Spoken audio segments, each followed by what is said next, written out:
HLTAID011 have you responding code 1. At the Queensland Ambulance Service, we receive more than 680,000 000 emergency calls every year. If you've ever had to make one, you'll know that our emergency medical dispatchers ask a series of questions. People can sometimes get frustrated with this and think that the ambulance is being delayed. But it's essential in making sure we send you the help you need as quickly as possible. Our emergency medical dispatchers Karen and Josh explain.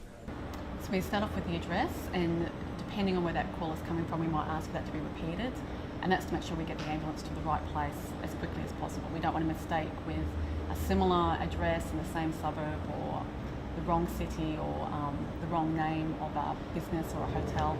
So we ask that initially, sometimes twice. People also will be asked for their phone number, because if the call drops out, if we get disconnected, we need to be able to call back quickly.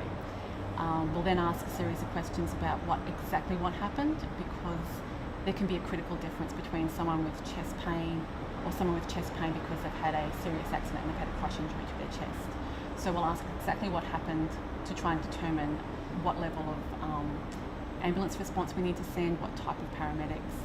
We'll ask the age of the patient, because that's critical obviously for our paramedics, and how they'll treat that patient, how many people are involved, because that will also affect the response that we send out. So if we don't send out the right response at that point in time, then we can lose time for that patient, which is critical. The other questions you'll get asked are things like, if you've got a laceration, how did it happen? When did it happen? How much blood loss is there? Because then we can give bleeding control instructions, and we can help you before the paramedics arrive. Loss of blood can be a pretty traumatic incident. If you can control that bleeding fast, well, you've got a better chance of survival. And other calls, seizure cases, CPR, they're quite intricate.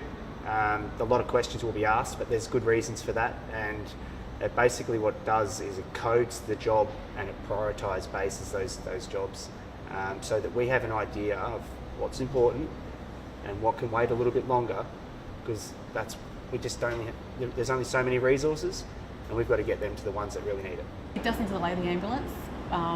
If it's critical, if it's life-threatening, we'll send the ambulance straight away. So there's no delay. Even though we're asking questions and we might be giving instructions, we're not delaying getting help to that patient. We're trying to help you to help the patient until we can take over from you. So that's also something people need to understand, is that sometimes these questions are helping us determine what we need to tell you to do until we can come and take over. So it's really important for people to be reassured that we're not holding things up by asking the questions. It's actually part of the helping process.